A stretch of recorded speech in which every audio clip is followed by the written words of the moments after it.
তোমার নাম কি? ফুলে লাগিয়ে দে ওটাকে। নদীটার অবস্থাটা দেখো। হ্যালো গাইস, গুড মর্নিং সবাইকে। কেমন আছো তোমরা সবাই? আশা করছি তোমরা সবাই অনেক ভালো আছো। আর আগের ব্লগে তো দেখেছো যে আজকে মানে গতকালকে দিদির বাড়িতে এসেছি। তো এখানে মাত্র এখন ঘুম থেকে উঠলাম আর এখন এই বাজে 10টা মতো। তো আজকে ব্লগটা এখান থেকে স্টার্ট করছি, তোমরা ব্লগটা দেখতে থাকো, ঠিক আছে? আর আজকে অনেক জায়গায় ঘুরতে যাবো, সেটাও তোমাদের সাথে শেয়ার করবো। তো ব্লগটা তোমরা দেখতে থাকো, আশা করি তোমাদের ভালো লাগবে। তো চলো এখন সকালে ব্রেকফাস্টটা করে নিই। আর সকালের ব্রেকফাস্টে ছিল লুচি আর সঙ্গে ছিল ছোলার ডাল আর মিষ্টি। তোমার নাম কি বলো? তাকাও তাকাও তাকাও, বসো বসো। কাকাইয়ের নাম কি? উলি বাবা। বাই বাই করে দাও, বলো টাটা। তো গাইজ আমাদের ব্রেকফাস্ট করা একদম হয়ে গেছে আর এখন যাচ্ছি আমরা একটু বাইরের দিকে ঘুরতে। তো চলো, আমি মা বাপি সবাই মিলে যাচ্ছি। তো চলো। তো গাইজ আমরা টোটো করে এখন নামলাম, আমরা এসেছি রুমনারায়ণ নদীর ধারে। তো চলো, তারপরে এখানে এসে যেটা দেখলাম যে নদীটা অনেকটাই সরে গেছে আর জোয়ার ভাটা যেহেতু এখন ভাটা চলছে যেহেতু আরো মানে কাদা কাদা হয়ে রয়েছে। বাট আসল নদীটা কিন্তু ওই যে চরটার ওই পাশে চলে গেছে, দেখতেই পেলে। বাট এই নদীটা মানে এতটা শুকিয়ে গেছে এটা আমরা ভাবতেই পারিনি। আমরা এসেছিলাম রূপনারায়ণ নদী মানে দেখতে, রূপনারায়ণ নদীর কাছে। তো আগের ব্লগে তোমাদের সাথে শেয়ার করেছিলাম মানে 1 বছর আগে মানে যখন এখানে এসেছিলাম তখন। তো এখন এসে দেখছি নদীটা পুরো সরে গেছে, তোমরা তো দেখলে মানে মানে অনেকটাই সরে গেছে, যেটা মানে ভাবতেও পারিনি। তো কি আর করবো, দেখতে পেলাম না ভালো মতো, কিন্তু এই নদীটা এতটা চওড়া মানে এতটা সুন্দর ছিল মানে ভাবনার বাইরে।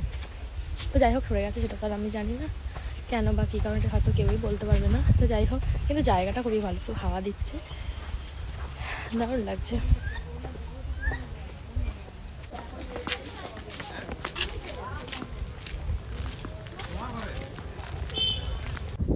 তো গাইস দেখো নদীটার অবস্থাটা দেখো, জায়গাটা কিন্তু খুব ভালো। নদীটায় জল না থাকতে পারে কিন্তু দেখো দেখতে কিন্তু জাস্ট সেরা লাগছে, সেরা। আর এই গাছটা হলো ছাতিম গাছ, এই ছাতিম গাছের গোড়ায় আমরা সবাই মিলে বসেছিলাম। তো গাইজ ওখানে তো অনেকক্ষণ ধরে আমরা বসে আছি, তো কিছু একটা খেতে মনে হলো। আর এই যে এইখানে এই যে অনেক কিছু চিপস আর স্প্রাইট নিয়ে যাচ্ছি, তো এখন ওগুলো খাবো বসে বসে। আর জায়গাটা তো দারুণ, আমাদের তো দারুণ লাগছে। তো চলো যাই, আর একটুখানি বসবো, তারপর একটুখানি বাড়ি গিয়ে একটুখানি পরে বাড়ি গিয়ে আবার স্নান দান করতে হবে। তো চলো এখন যাই এগুলো নিয়ে। তো গাইজ এখানে আমরা অনেকক্ষণ ধরে মানে বসেছিলাম, গল্প টল্প করলাম সবাই মিলে। আর নদীটা তো তোমরা দেখলে কতটা শুকিয়ে গেছে, আসলে এটা শুকিয়ে যায়নি, জোয়ার ভাটা হয়তো অবশ্যই মানে এটাখানে মানে বেশি করে স্পষ্টভাবে বোঝা যায়, তার জন্য এখানে এখন ভাটা দেখা দিয়েছে, যার জন্য এখন মানে ফাঁকা দেখা যাচ্ছে। কিন্তু অনেকক্ষণ বসেছিলাম, জোয়ার আসার কথা এই 2টোর দিকে, কিন্তু এখন বাজে 12:30 1টা মতো। তো এখন তো আর বেশিক্ষণ থাকবো না, কারণ বাড়ি গিয়ে আমাদের স্নান দান করতে হবে, খাওয়া দাওয়া করতে হবে। তো তার জন্য এখন চলে যাব। তো চলো, বেশ ভালো জায়গাটা, পিকনিক করার জন্য দেখো একদম উপযুক্ত। 2000 years later. তারপরে বাড়িতে গিয়ে খাওয়া দাওয়া করে নিয়েছি, স্নান দানও হয়ে গেছে। তারপরে দিদিকে মেহেন্দি পড়াচ্ছিলাম, দেখতেই পাচ্ছ। আর মেহেন্দিটা কেমন লাগছে তোমাদের কাছে কমেন্টে জানিও। আর এইদিকে দেখো কত সুন্দর সুন্দর গান চলছে।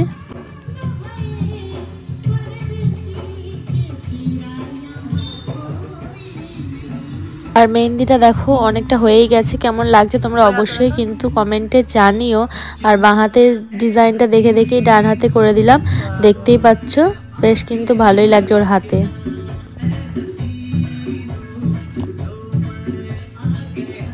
স্নান দান সব কিছু তো কমপ্লিট হয়ে গেছে, খাওয়া দাওয়া কমপ্লিট হয়ে গেছে। আর এখন দিদিকে একটুখানি মেহেন্দি করিয়ে দিলাম, দেখলেই পেলে তোমরা।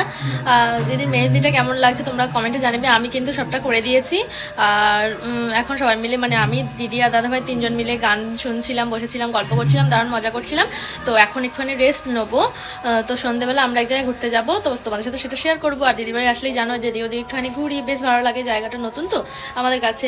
তো বিকালবেলা যাবো সবাই মিলে আমরা ঘুরতে, তো তখন তোমাদের সাথে আবারও দেখা হচ্ছে, ঠিক আছে? তো চলো এখন টাটা। 2000 years later. এখন সন্ধেবেলা হয়ে গেছে, এখন এই 5:30টা মতো বাজে। আর একটুখানি সাজুগুজু করে নিয়েছি, তো চলো এখন বাইরের দিকে যাব। আর একটুখানি রেস্টও নিয়ে নিয়েছি, তোমাদেরকে তো বললাম। তো চলো এখন যাই। তো গাইস বাড়ি থেকে বেরিয়ে পড়েছি, তো এখন যাবো রামসাগর পাড়ে। তো চলো। প্রথমে আমাদের রামসাগর পাড়ে যাবার কথা ছিল, তারপরে সবাই মিলে ঠিক হলো যে রামকৃষ্ণ মিশনের দিকে যাওয়া হবে। তো সেই উদ্দেশ্যে আমরা রওনা দিয়ে দিয়েছি অলরেডি। তো গাইজ আমরা এখন রামকৃষ্ণ মিশনে এসেছি। তো জায়গাটা আমাদের মানে দিদিদের বাড়ি থেকে জাস্ট এই 5 মিনিটের ব্যবধানে, খুবই ভালো লাগছে। তো চলো তোমাদের সাথেও শেয়ার করি। আর এখানে রয়েছেন আমাদের সবার মা, শ্রী শ্রী মা সারদা দেবী। আর এইদিকে দেখো বিভিন্ন রকম মানে বাণী দেওয়া রয়েছে। এগুলো কিন্তু আমাদের জীবনে চলার পক্ষে খুবই উপযোগী বলে মনে করা হয়, কারণ বড় বড় মনীষীরা যা বলে গেছেন তা কিন্তু অবশ্যই ধ্রুব সত্য বলে এখনও কিন্তু গণিত হয়। আর দেখো কানে ভেসে আসছে সন্ধ্যা আরতির কীর্তন। তো সামনের দিকে চলো যাই। আর এইদিকে দেখো বিভিন্ন রকম মা সারদা দেবী, রামকৃষ্ণ যা যা বলে গেছেন ছবি সহ তাদের বাণীগুলো কি সুন্দর করে রাখা আছে। বেশ কিন্তু ভালোই লাগছে, তাই না বলো? নতুন এক জায়গায় আসলাম, আর দিদির বাড়ি থেকে খুব একটা দূরেও নয়, জানো তো, এই 5 মিনিট মতো আমরা টোটোতে আসলাম, তোমরা তো দেখলে এরকমই। তো এই যে বিভিন্ন রকম বাণী এখানে লেখা রয়েছে। তারপরে ওই যে ওইখানটায় দেখো কত সুন্দর কীর্তন হচ্ছে। তো চলো ওইদিকেই যাব। আর ওই জায়গাটা দেখতে তো সন্ধ্যা আরতি হচ্ছে, দেখো কত সুন্দর লাগছে। তো গাইস ভেতরে ঢোকার আগে এই যে এখানে সব জুতোগুলো খুলতে হবে, এই যে আমরা রেখেও দিয়েছি। দেখো নিচে আলপনাটা কত সুন্দর লাগছে। আর এইখানে দেখো কত সুন্দর সুন্দর ফুলগুলো কিন্তু অসাধারণ লাগছে, তাই না বলো? দেখো গাঁদা ফুল, সূর্যমুখী ফুল, ডালিয়া ফুল, আরো বিভিন্ন রকম রয়েছে যেগুলোর নাম হয়তো আমি জানি না, বাট দেখতে খুবই সুন্দর লাগছে।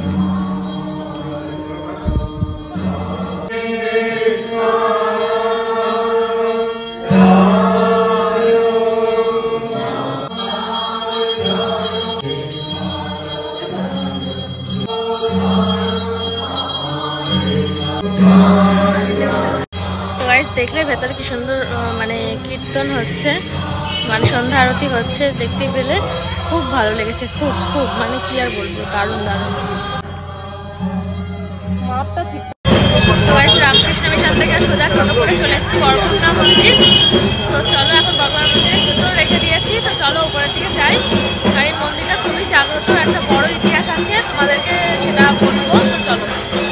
আমরা দিদির বাড়িতে যতবার আসি ততবার আমরা এই মন্দিরটায় আসি। আর এই মন্দিরটার ইতিহাস দেখো, মা কালী মায়ের পায়ের গোড়ালি এইখানে পড়েছিল বলে কিন্তু এই মন্দিরটার প্রতিষ্ঠা হয়েছে। আর এখানে দেখছো সন্ধ্যা আরতি হচ্ছে, মানে এতটা ভালো লাগছিল, মানে কি আর বলবো। দিদির বাড়ি আসলে যেন, এখানে না আসলে যেন একদমই ভালো লাগে না। 2000 years later. তোমার নাম কি?